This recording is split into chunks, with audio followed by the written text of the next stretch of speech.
Hello everyone, welcome back to my channel बतीसी के doctor. मैं doctor Anuradha. I hope you all are doing good.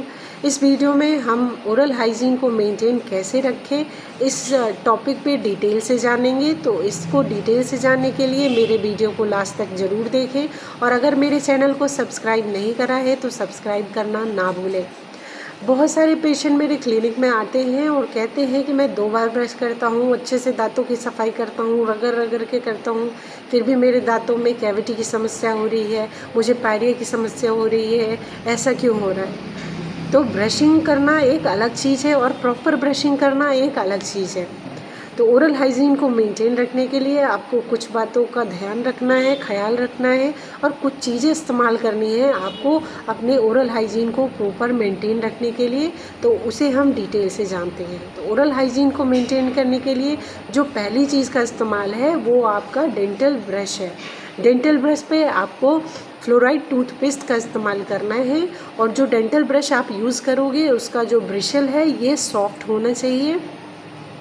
इसका इस्तेमाल आपको दिन में 2 बार करना है। सुबह सुबह तो आप करते हो और आपको रात के टाइम भी करना है कि जो आप दिन भर खाना खाए रहते हो और फूड पार्टिकल्स आपके दांतों के बीच में रहते हैं या टूथ सरफेस पे रहते हैं वो क्लीन हो जाते हैं और रात में जो बैक्टीरियल ग्रोथ का चांस है वो बहुत हद तक कम हो जाता है। इसके साथ साथ हम आपको बताते हैं कि प्रॉपर ब्रशिंग कैसे की जाती है। प्रॉपर ब्रशिंग के लिए आपको दांत के आगे वाले सरफेस की सफाई करनी है और जो ब्रशिंग कैसे करनी है आपको राउंड सर्कुलर मोशन में करनी है। दांत के आगे वाले सरफेस की, जो दांत का पीछे का सरफेस है, जो जीभ की तरफ का सरफेस है उसकी भी सफाई करनी है आपको। जो आगे के दांत है, जो नीचे के आगे का दांत है उसको ऊपर की तरफ ऐसे खींचना है, जो दांत के बीच में पार्टिकल्स है वो निकल जाएंगे।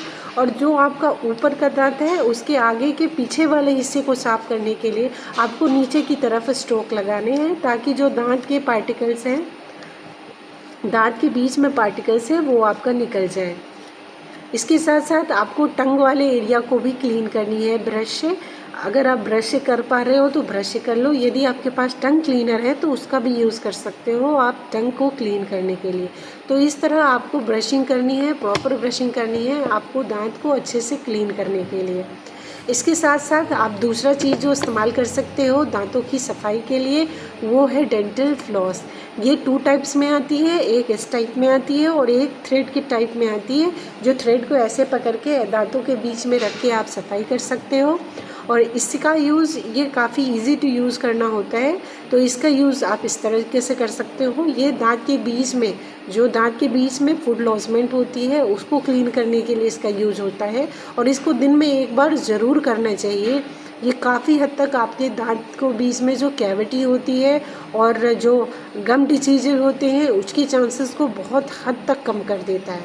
इसका यूज़ हम कैसे करते हैं ये मॉडल से आपको मैं समझाती हूँ। जैसे ये मॉडल है और ये डेंटल फ्लॉस है। अगर इन दांतों के बीच में आपका फूड लॉजमेंट हो रहा है तो आपको सफाई करने के लिए इसको इस तरीके से बीच में करके इसको ऊपर की तरफ करना है। तो जो फूड लॉजमेंट होगा वो फूड पार्टिकल बाहर निकल आएगा और इस तरीके से फूड लॉजमेंट को ये काफ़ी हद तक ख़त्म कर देता है और इससे आपके मुंह में जो टूथ डिके के चांसेस होते हैं या गम डिजीज के चांसेस होते हैं वो काफ़ी हद तक कम हो जाते हैं। जो तीसरी चीज़ आप इस्तेमाल कर सकते हो वो है इंटरप्रॉक्सिमल ब्रश।